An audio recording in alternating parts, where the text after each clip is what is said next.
Hello and welcome to our YouTube channel Omega classes. सबसे पहले आप सब लोगों को दशहरे की ढेर सारी शुभकामनाएं and thank you very much. हमारे चैनल के 5000 सब्सक्राइबर्स कंप्लीट हो गए हैं।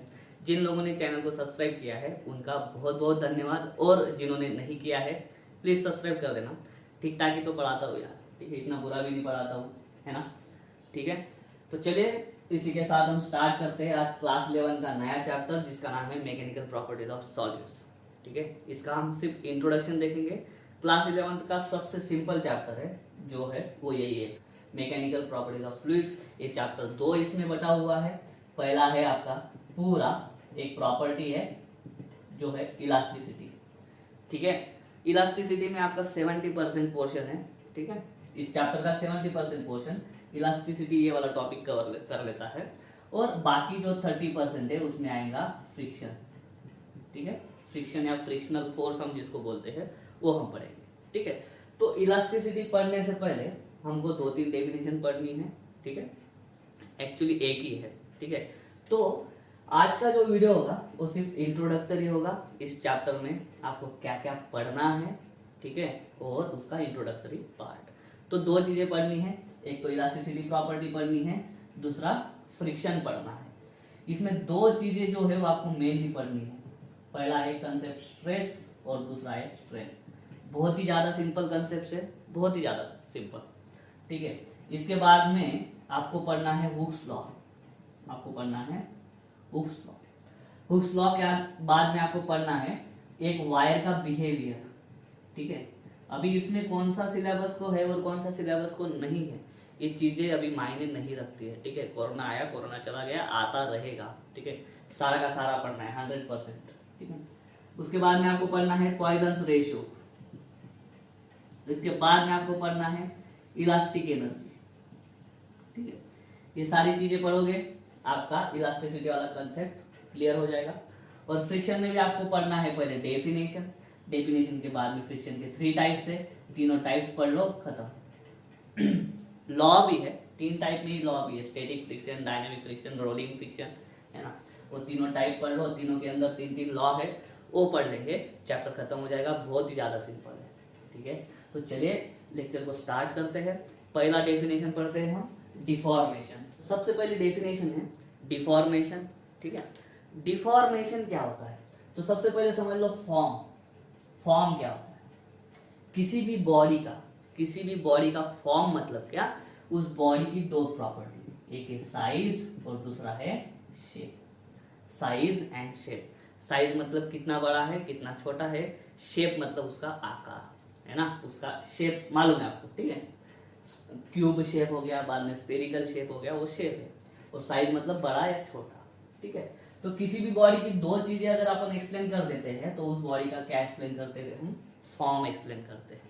अभी डी फॉर्म मतलब क्या, फॉर्म का बिगड़ जाना। फॉर्म का बिगड़ जाना आपको मालूम है, वो स्माइली वाले बॉल है, स्पंज के बने होते हैं। ठीक है, उसको एक जगह पे रख दो, स्फेरिकल उसका शेप है, साइज कुछ इतना बड़ा होगा, है ना। और जैसे ही हम उसका फॉर्म बिगाड़ देंगे, मतलब क्या, हम क्या करते हैं उस स्पंज को दबा देते हैं, तो उसका जो साइज और शेप था दोनों हम क्या कर देते हैं, चेंज कर देते हैं। दोनों चेंज कर देना मतलब क्या कर देना, फॉर्म बिगाड़ देना उसका। ठीक है, तो वही डेफिनेशन है डिफॉर्मेशन की। तो डेफिनेशन क्या बनेगी, द चेंज इन साइज, एक तो साइज चेंज कर सकते हैं, शेप, एक तो शेप चेंज कर सकते हैं, और बोथ। स्पंज वाला बॉल जो है उसमें दोनों चेंज हो जाता है, साइज भी चेंज हो जाता है और शेप भी, है ना। तो एक तो हम फोर्स लगा के, बाहर से कोई फोर्स लगा, हाथ से फोर्स लगाया हमने उस स्पंज वाले बॉल पे, है ना, तो उसका साइज भी चेंज हो गया और उसका शेप भी चेंज हो गया, मतलब दोनों चेंज हो गए। कभी कभी ऐसा होगा कि साइज चेंज नहीं होगा लेकिन शेप चेंज हो जाएगा, शेप चेंज नहीं होगा लेकिन साइज चेंज हो जाएगा। मान लो ये क्यूब है, स्पंज हो आपके हाथ में, ठीक है, ये स्पंज है, ठीक है, क्यूबिकल। आपने क्या किया, सब साइड से इक्वल फोर्स लगाया, सारे साइड से। कितनी साइड है इसको, 6 साइड है। ठीक है, सामने वाली, पीछे वाली, इधर उधर, ऊपर नीचे, 6 साइड है। 6 के 6 साइड से आपने इक्वल फोर्सेस लगाए तो सभी साइड एक साथ आती जाएंगी, लेकिन उसका जो शेप है वो शेप क्या रहेगा, क्यूबिकल ही रहेगा। लेकिन उसका साइज जो है वो साइज क्या हो जाएगा, कम हो जाएगा।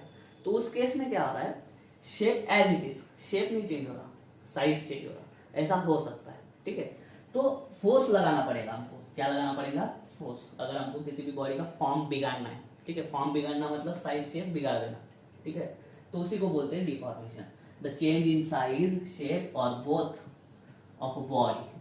कब होगा लेकिन, जब when an external force is, जब उस पर जो एक्सटर्नल फोर्स है वो अप्लाई करेंगे तब, when external force is applied on it, उसी को बोलते हैं डिफॉर्मेशन। डिफॉर्मेशन करना, डिफॉर्म करना किसी बॉडी को मतलब क्या करना, उसका फॉर्म बिगाड़ देना। फॉर्म बिगाड़ने के लिए क्या लगाना पड़ेगा, फोर्स लगाना पड़ेगा। तो फॉर्म बिगाड़ना मतलब क्या, फॉर्म बिगाड़ना मतलब साइज शेप और दोनों भी क्या कर देना, चेंज कर देना, उस चीज को हम बोलते हैं डिफॉर्मेशन। ठीक है, उम्मीद करता हूँ समझ में आ गया होगा। Second, deforming force.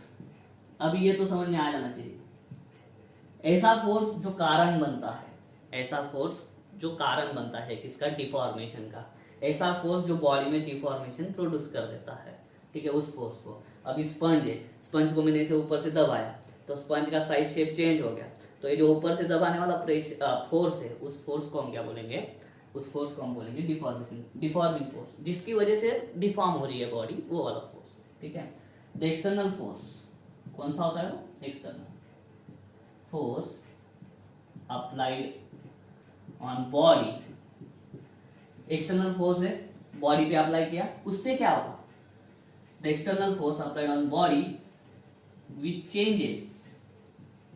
चेंजेस क्या, वही साइज शेप और both of the body is called. एक फोर्स है एक्सटर्नल, एक बॉडी पे लगाएंगे, उससे क्या होगा, विच चेंजेस, क्या करेगा, वो चेंज करेगा, क्या चेंज करेगा, एक तो साइज, एक तो शेप, या तो फिर दोनों बॉडी के। ये तो पता है हमको ना, चेंज साइज शेप और बोथ, इसी को क्या बोलते, इसी को बोलते डिफॉर्मेशन प्रोड्यूस होना। तो external force applied on body which deforms the body और which produces deformation in the body.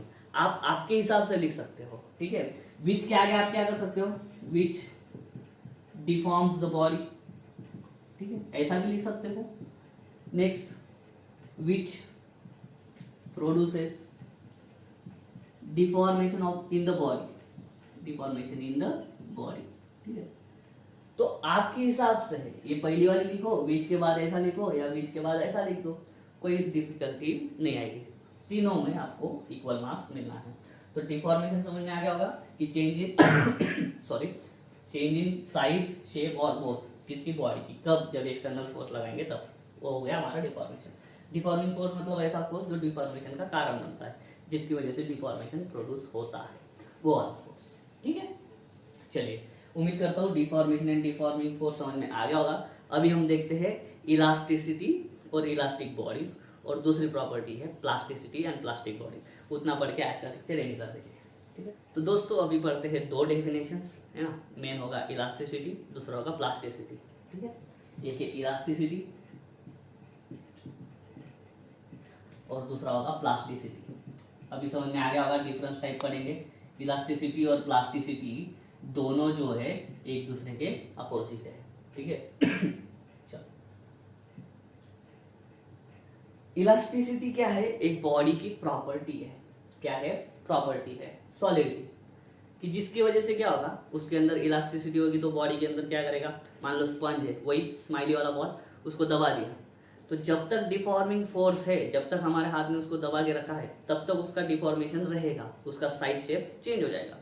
लेकिन जैसे ही हम उसको छोड़ देंगे, जैसे ही डिफॉर्मिंग फोर्स हट जाता है, वो स्पंज वाला बॉल क्या करता है, अपना साइज और शेप दोनों रिगेन कर लेता है। रिगेन करना मतलब वापस ले लेता है, वापस उसको मिल जाता है। ठीक है, तो वो होगी, वो प्रॉपर्टी है स्पंज के अंदर। तो स्पंज के अंदर जो प्रॉपर्टी है, उस प्रॉपर्टी को हम बोलेंगे elasticity. The property of a body due to which, कि जिसकी वजह से, ड्यू टू विच क्या करेगी, इट रिगेन्स, क्या रिगेन करेगी, क्या वापस मिलेगी उसको, it regains it's original size, shape.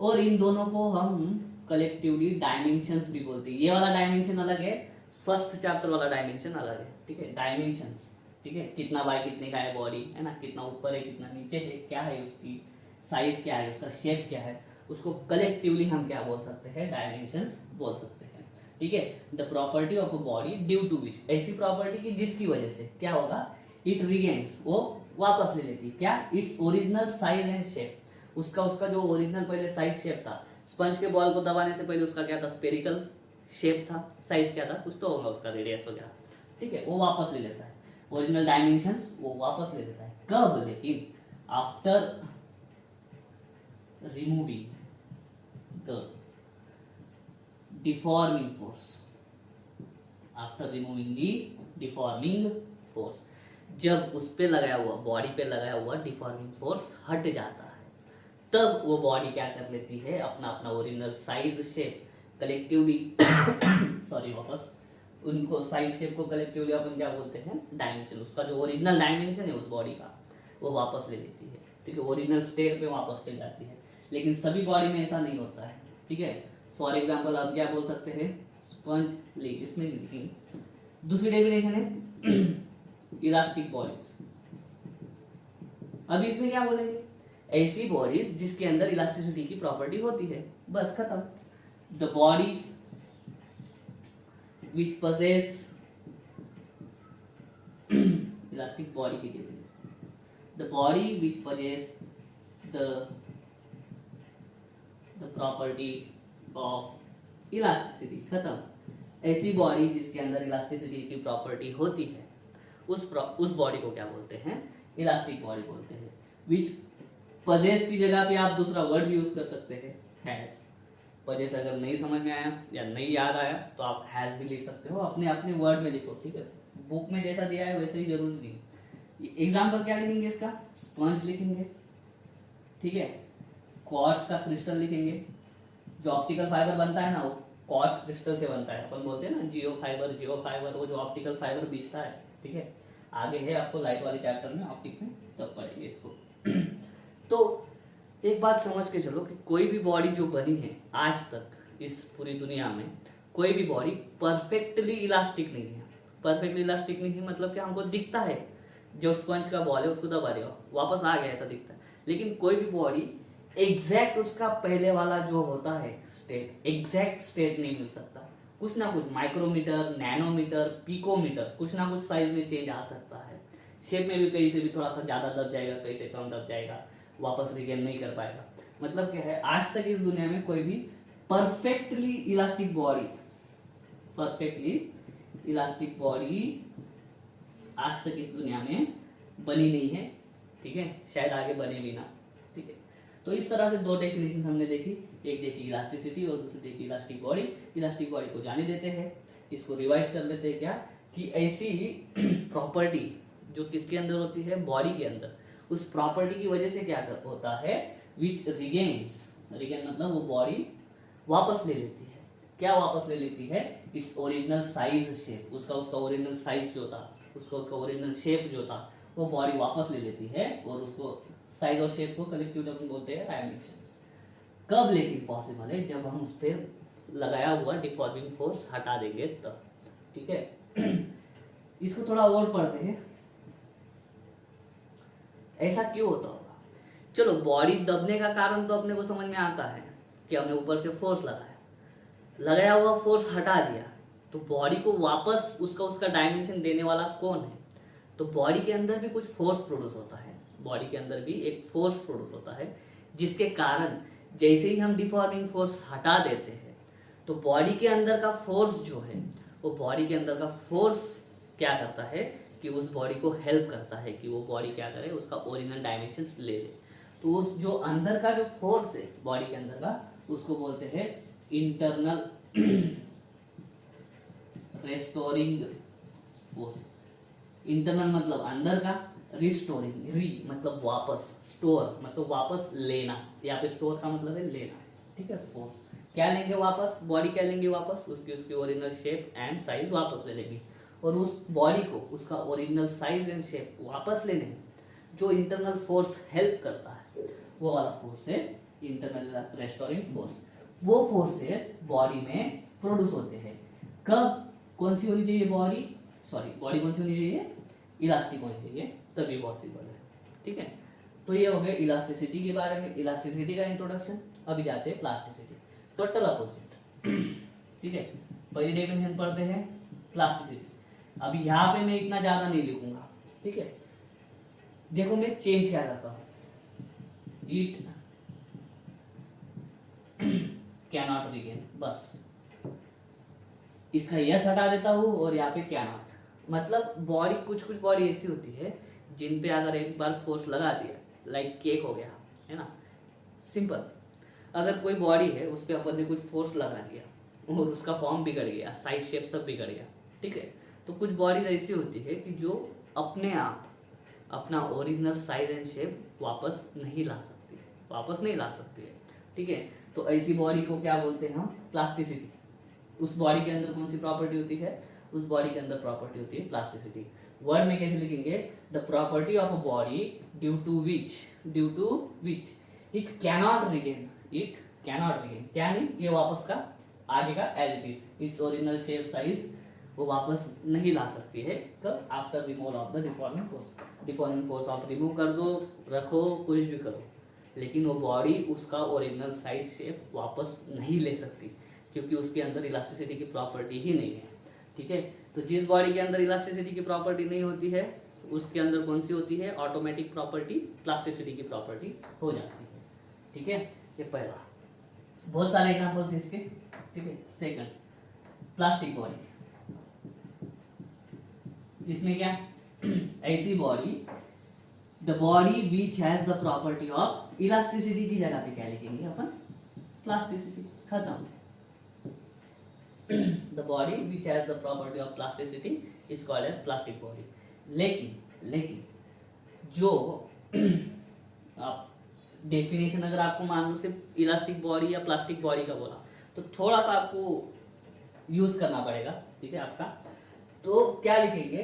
The body, अभी मान लो इलास्टिक बॉडी की डेफिनेशन पूछी सिर्फ, तो ऐसा भी लिखना पड़ सकता है आपको, the body which can regain its original size and shape और dimension after removal of deforming force. मतलब ऐसी बॉडी जो उसका ओरिजिनल ले सकती है डिफॉर्मिंग फोर्स रिमूव करने के बाद, तो वो क्या होगी? आपकी इलास्टिक बॉडी।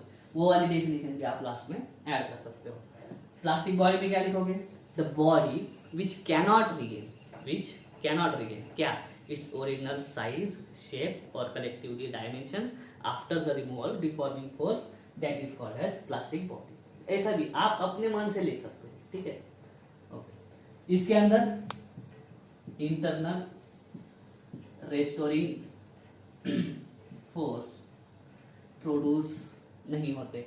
अगर इंटरनल रेस्टोरिंग फोर्स प्रोड्यूस होते तो बॉडी क्या करती? अपना ओरिजिनल साइज, शेप, डायमेंशंस वापस लेती। लेकिन इंटरनल रेस्टोरिंग फोर्स प्रोड्यूस हो ही नहीं रहे, इसलिए वो नहीं ले सकती है। ठीक है, इस तरह से हो जाएगा। तो देखो यहाँ पे हमने 2-3 टर्म पढ़ी।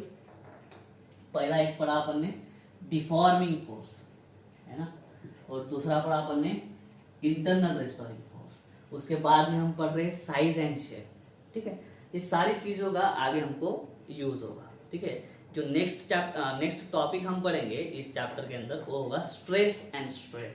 तो स्ट्रेस एंड स्ट्रेन में हम फोर्स की बार बार बात करेंगे और स्ट्रेन में हम साइज, शेप या डायमेंशंस की बात करेंगे। ठीक है, ये चैप्टर जो है बहुत सिंपल है। वीडियोस देखते रहो, चैप्टर पढ़ते रहो आपके इस टेक्स्ट बुक में। ठीक है, उम्मीद करता हूँ आज का वीडियो अच्छा लगा होगा। अगर ऐसा है तो वीडियो को लाइक करो, वीडियो को शेयर करो, चैनल को सब्सक्राइब कर देना। मिलता हूँ नेक्स्ट वीडियो में, तब तक के लिए जय हिंद।